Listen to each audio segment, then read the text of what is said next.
The Clod by Louis Beach. Scene: the kitchen of a farmhouse on the border line between the southern and northern states. Time: 10 o'clock in the evening, September, 1863. The back wall is broken at stage left by the projection at right angles of a partially enclosed staircase, 4 steps of which, leading to the landing, are visible to the audience. Underneath the enclosed stairway is a cubbyhole with a door. In front of the door stands a small table. To the left of this table is a kitchen chair. A door leading to the yard is in the center of the unbroken wall back. To the right of the door, a cupboard. To the left, a stove. In the wall right are 2 windows. Between them is a bench, on which there are a pail and a dipper. Above the bench, a towel hanging on a nail, and above the towel, a double-barreled shotgun suspended on 2 pegs. In the wall left, and well down stage, is a closed door leading to another room. In the center of the kitchen stands a large table. To the right and left of this, 2 straight-backed chairs. The walls are roughly plastered. The stage is lighted by the moon, which shines into the room through the windows, and a candle on table center. When the door back is opened, a glimpse of a desolate farmyard is seen in the moonlight. When the curtain rises, Thaddeus Trask, a man of 50 or 60 years of age, short and thick-set, slow in speech and movement, yet in perfect health, sits lazily smoking his pipe in a chair at the right of the center table. After a moment, Mary Trask, a tired, emaciated woman, whose years equal her husband's, enters from the yard, carrying a pail of water and a lantern. She puts the pail on the bench, and hangs the lantern above it, then crosses to the stove. Ain't got wood enough for breakfast, Thad. I'm too tired to go out now. Wait till morning. Pause. Mary lays the fire in the stove. Did I tell you that old man Reed saw 3 Southern troopers pass his house this morning? Mary takes coffee pot from stove, crosses to bench, fills pot with water. I wish them soldiers would get out of the neighborhood. Whenever I see 'em passing, I have to steady myself against something or I'd fall. I couldn't hardly breathe yesterday when the Southerners came after fodder. I'd die if they spoke to me. You needn't be afraid of Northern soldiers. Mary puts coffee pot on stove. I hate 'em all, Union or Southern. I can't make head or tail to what all this fighting's about. And I don't care who wins, so long as they get through, and them soldiers stop stealing our corn and potatoes. You can't hardly blame 'em if they're hungry, can you? It ain't right that they should steal from us poor folk. Lifts a huge gunny sack of potatoes from the table and begins setting the table for breakfast, getting knives, forks, spoons, plates, cups, and saucers, 2 of each, from the cupboard. We've had hard enough times to make things meet now.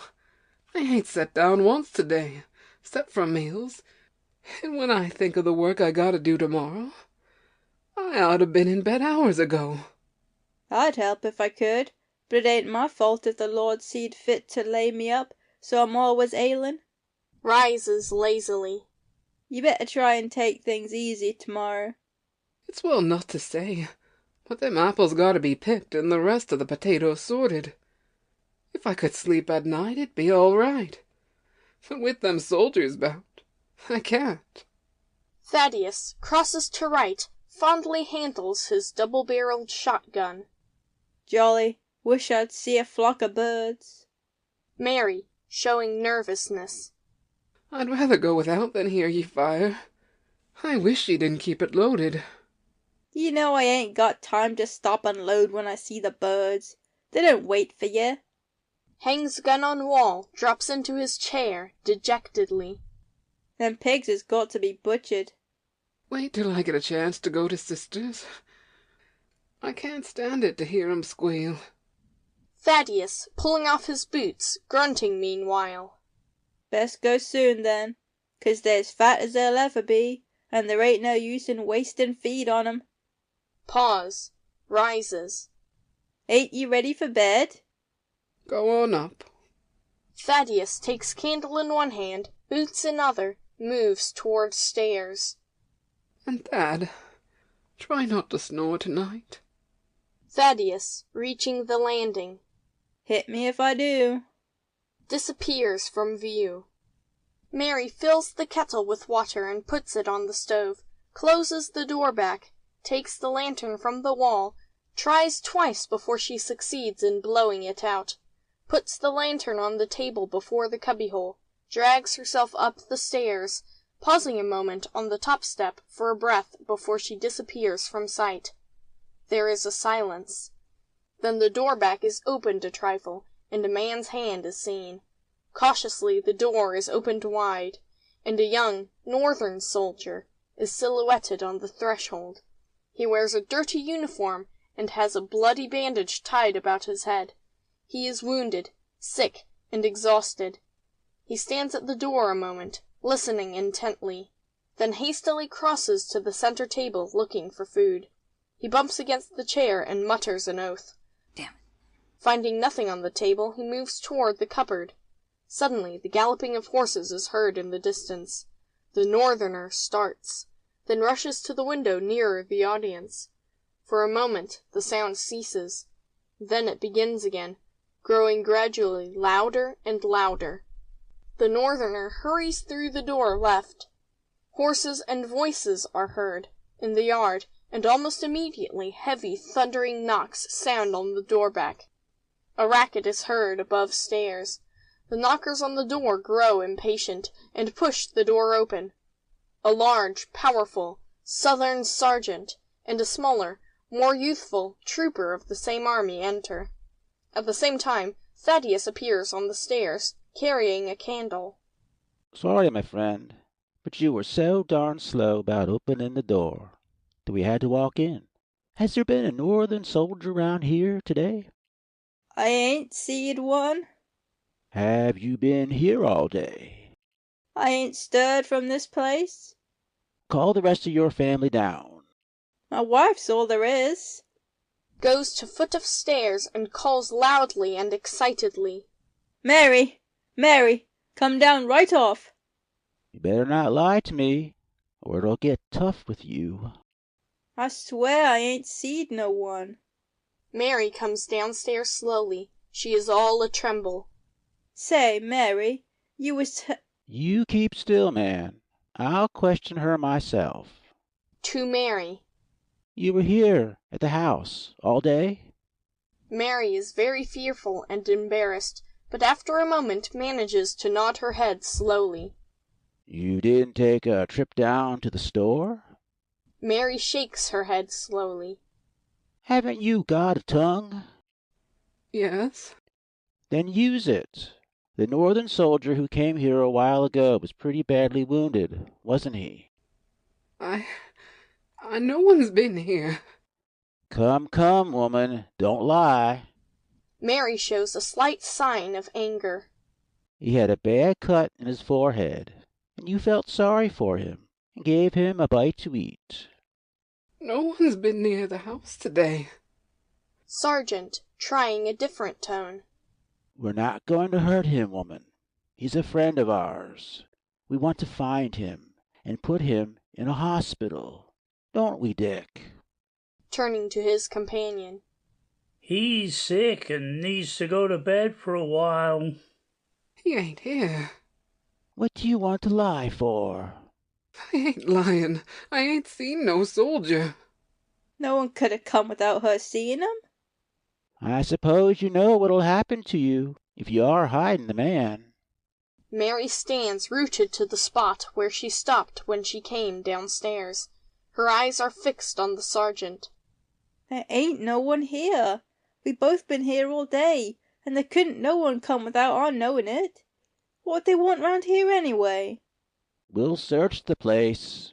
You ain't got no... What's that, woman? There ain't no one here, and you're keeping us from our sleep. Your sleep? This is an affair of life and death. Get us a lantern. Thaddeus moves to the table which stands in front of the cubbyhole, and lights the lantern from the candle which he holds in his hand. He hands the lantern to the sergeant. Sergeant, seeing the door to the cubbyhole. Ha! Trying to hide the door, are you? By putting a table in front of it? You can't fool me. To Thaddeus. Pull the table away, and let's see what's behind the door. It's a cubbyhole, and ain't been opened in years. I said to open the door. Thaddeus sets the candle on the larger table, moves the smaller table to the right, and opens the door to the cubbyhole. Anger is seen on Mary's face. The sergeant takes a long-barreled revolver from his belt and peers into the cubbyhole. He sees nothing. Sergeant, returning his revolver to his belt. We're going to tear this place to pieces till we find him. You might just as well hand him over now. There ain't no one here. All right, now we'll see. Dick, you stand guard at the door. Dick goes to the door back and stands gazing out into the night, his back to the audience. Sergeant, to Thaddeus. Come along, man. I'll have a look at the upstairs. To Mary. You sit down in that chair. Points to the chair at right of table, and feeling for a sufficiently strong threat. Don't you stir, or I'll set fire to your house. To Thaddeus. Go on ahead. Thaddeus and the sergeant go upstairs. Mary sinks almost lifelessly into the chair. She is the picture of fear. She sits facing left. Suddenly, she leans forward. The door left is being opened. She opens her eyes wide and draws her breath sharply. She opens her mouth as though she would scream, but makes no sound. The northerner comes slowly and cautiously through the door. Dick cannot see him because of the jog in the wall. Mary only stares in bewilderment at the northerner as the man, with eyes fixed appealingly on her, opens the door to the cubbyhole and crawls inside. Woman! Mary, almost with a cry, thinking that Dick has seen the northerner. Yes. Have you got an apple handy? I'm starved. Mary moves to the cupboard to get the apple for Dick. The sergeant and Thaddeus come downstairs. The sergeant, seeing that Mary is not where he left her, looks about quickly and discovers her at the cupboard. Here, what'd I tell you I'd do if you moved from that chair? Oh, I didn't. I only wanted... That's all right, Sergeant. I asked her to get me an apple. Dick, take this lantern and search the barn. Dick takes the lantern from the sergeant and goes out back. To Thaddeus. Come in here with me. Takes the candle from center table. The sergeant and Thaddeus move toward the door left. As though in a stupor, Mary starts to follow. Sit down. Mary falls into the chair at the right of the center table. The sergeant and Thaddeus go into the room at left. They can be heard moving furniture about. Mary's eyes fall on a pin on the floor. She bends over, picks it up, and fastens it in her belt. The sergeant and Thaddeus return. If I find him now, after all the trouble you've given me, you know what'll happen. There's likely to be 2 dead men and a woman instead of only the Yankee. Dick, bounding into the room. Sergeant! What is it? Dick hurries to the sergeant and says something in a low voice to him. Satisfaction shows on the latter's face. Now, my good people, how did that horse get here? What horse? There's a horse in the barn with a saddle on his back. I swear he's been ridden lately. There is? You know it. Come, woman, who drove that horse here? Mary, silent for a moment, her eyes on the floor. I don't know. I didn't hear nothing. Thaddeus, moving in the direction of the door back. Let me go and see. Sergeant, pushing Thaddeus back. No, you don't. You 2 have done enough to justify the harshest measures. Show us the man's hiding place. If there's anybody here, he's come in the night without our knowing it. I tell ye, I didn't see anybody, and she didn't, and—" Sergeant has been watching Mary. Where is he? The sergeant's tone makes Thaddeus jump. There is a pause, during which Mary seems trying to compose herself. Then slowly she lifts her eyes and looks at the sergeant. There ain't nobody in the house, except us two. Sergeant, to Dick. Did you search all the outbuildings? Yeah, there's not a trace of him except the horse. Sergeant, wiping the perspiration from his face, speaks with apparent deliberation at first, but increases to great strength and emphasis. He didn't have much of a start of us, and I think he was wounded. A farmer down the road said he heard hoofbeats. The man the other side of you heard nothing, and the horse is in your barn. Slowly draws revolver and points it at Thaddeus. There are ways of making people confess. Thaddeus, covering his face with his hands. "For God's sake, don't! I know that horse looks bad, but as I live I ain't heard a sound, or seen anybody. I'd give the man up in a minute if he was here." Sergeant, lowering his gun.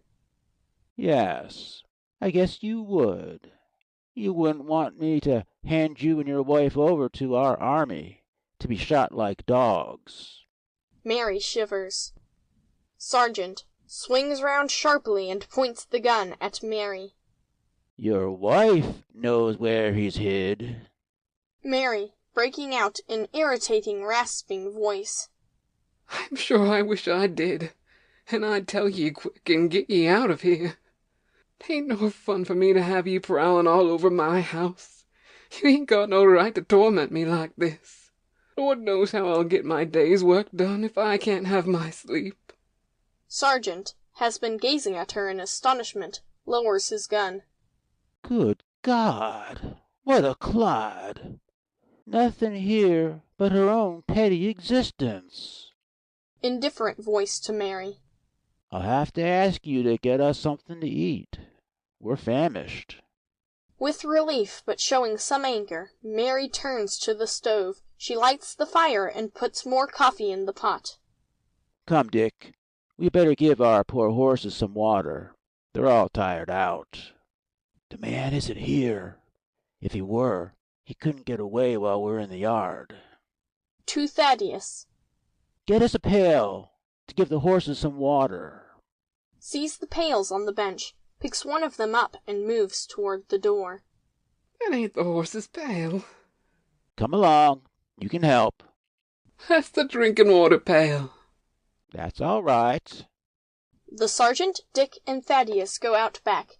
Mary needs more wood for the fire, so she follows them in a moment. When she has disappeared, the northerner drags himself from the cubbyhole. He looks as though he would fall with exhaustion. Mary returns with an armful of wood. Mary sees the northerner, shows no sympathy for the man in this speech, nor during the entire scene. You get back. Them soldiers'll see you. Some water, quick. Falls into chair at left of table. It was so hot in there. Mary gives him water in the dipper. Don't ye faint here. If them soldiers get ye, they'll kill me and Thad. Hustle and get back in the cubbyhole. Mary turns quickly to the stove. The northerner drinks the water, puts dipper on table, then, summoning all his strength, rises and crosses to Mary. He touches her on the shoulder. Mary is so startled that she jumps and utters a faint cry. Be still, or they'll hear you. How are you going to get me out of this? Mary, angrily. Ye get out. Why did ye come here a-bringing me all this extra work and maybe death? I couldn't go any further. My horse and I were both near dropping. Won't you help me? No, I won't. I don't know who ye are or nothing about ye, except that the men there want to catch ye. Did ye steal something from 'em? Don't you understand? These men belong to the Confederacy, and I'm a Northerner.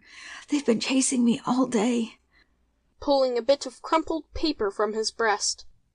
They want this paper. If they get it before tomorrow morning, it will mean the greatest disaster that's ever come to the Union Army. Was it ye rode by yesterday? Don't you see what you can do? Get me out of here and away from those men, and you'll have done more than any soldier could do for the country. For your country. I ain't got no country. Me and Thad's only got this farm. Thad's ailin', and I do most of the work, and... The lives of 30,000 men hang by a thread. I must save them, and you must help me. I don't know nothing about ye, and I don't know what you're talking about. Only help me get away. Mary, angrily. No one ever helped me a Thad. I lift no finger in this business. Why ye came here in the first place is beyond me. Sneaking round our house, spoiling our well-earned sleep. If them soldiers catch ye, they'll kill me and Thad. Maybe ye didn't know that. What's your life and your husband's compared to 30,000? I haven't any money, or I'd give it to you. I don't want your money. What do you want? I want ye to get away. I don't care what happens to ye. Only get out of here. I can't with the Southerners in the yard. They'd shoot me like a dog. Besides, I've got to have my horse. Mary, with naive curiosity. What kind of looking horse is it? Northerner, dropping into chair at left of center table in disgust and despair. Oh, God, if I'd only turned in at the other farm, I might have found people with red blood. Pulls out his gun and hopelessly opens the empty chamber. Mary, alarmed. What ye going to do with that gun? Don't be afraid, it's not loaded. I'd call 'em in if I wasn't. Northerner, leaping to the wall left and bracing himself against it. Go call them in. Save your poor skin and your husband's if you can. Call them in. You can't save yourself. You can't save your miserable skin, 'cause if they get me and don't shoot you, I will. Mary leans against left side of center table for support, in agony. Oh. You see, you've got to help me whether you want to or not. Mary, feeling absolutely caught. I ain't done nothing. I don't see why ye and the mothers come here threatening to shoot me. I don't want nothing. I don't want to do nothing. I just want ye all to get out of here and leave me and Thad to go to sleep. Oh, I don't know what to do. Ye got me in a corner where I can't move. Passes her hand back along the table, touches the dipper accidentally, and it falls to the floor. Screams at the sound. Northerner, leaping toward her. Now you've done it. They'll be here in a minute. You can't give me up. They'll shoot you if you do. They'll shoot. Hurries up the stairs and disappears from sight. Mary stands beside the table, trembling terribly. The sergeant, Dick, and Thaddeus come running in. What did you yell for? Seizing her by the arm. Answer! I knocked a dipper off the table. It scared me. Sergeant, dropping wearily into chair at the left of center table. Well, don't drop our breakfast. Put it on the table. We're ready. Mary stands gazing at him. It ain't finished. Sergeant, worn out by his day's work and Mary's stupidity, from now on absolutely brutish. You've had time to cook a dozen meals. You're as slow as a snail. What did you do all the time we were in the barn? I didn't do nothing. You lazy female. Now get a move on, and give us something fit to eat. Don't try to get rid of any leftovers on us. If you do, you'll suffer for it. Mary stands looking at him. Don't you know anything, you brainless farm drudge? Hurry, I said. Mary turns to the stove. Thaddeus sits in chair at left of smaller table. What a night! My stomach's as hollow as these people's heads. Takes towel which hangs above the bench and wipes the barrel of his gun with it. That's one of my best towels. Can't help it. Tend to the breakfast. That's enough for you to do at one time. Dick puts his gun on the smaller table and sits at right of center table. Sergeant, quietly to Dick. I don't see how he gave us the slip. He knew we were after him, and drove his horse in here, and went on afoot. Clever scheme, I must admit. Thaddeus, endeavoring to get them into conversation. Have you rid far tonight, misters? Far enough. 20 miles or so? Perhaps. How long you been chasing the critter? Shut up, man. Don't you see we don't want to talk to you? Take hold and hurry, woman. My patience at an end. Mary puts a loaf of bread, some fried eggs, and a coffee pot on the table. There. I hope you're satisfied. The sergeant and Dick pull their chairs to the table and begin to eat. Is this all we get? Come, it won't do you any good to be stingy. Obviously, from now on, everything the sergeant says drives Mary nearer madness. It's all I got. It ain't a mouthful for a chickadee. Give us some butter. There ain't none. No butter on a farm? God, the way you lie. Shut up. Have you got any cider? Don't ask. She and the man probably drank themselves stupid on it. Throws fork on floor. I never struck such a place in my life. Get me another fork. How do you expect me to eat with that bent thing? Mary stoops with difficulty and picks up the fork, gets another from the cupboard and gives it to the sergeant. Now give us some salt. Don't you know that folks eat it on eggs? Mary crosses to the cupboard, mistakes the pepper for the salt, and puts it on the table. Sergeant sprinkles pepper on his food. I said salt, woman. S-A-L-T. Salt. Salt. Mary goes to the cupboard, returns to the table with the salt. Almost ready to drop, she drags herself to the window near her back and leans against it, watching the Southerners like a hunted animal. Thaddeus sits nodding in the corner. The sergeant and Dick go on devouring the food. The sergeant pours the coffee, puts his cup to his lips, takes one swallow, then, jumping to his feet and upsetting his chair as he does so, he hurls his cup to the floor. The crash of china stirs Thaddeus. Mary shakes in terror. Sergeant, bellowing and pointing to the fluid trickling on the floor. Have you tried to poison us, you goddamn hag? Mary screams, and the faces of the men turn white. It is like the cry of the animal goaded beyond endurance. Mary, screeching.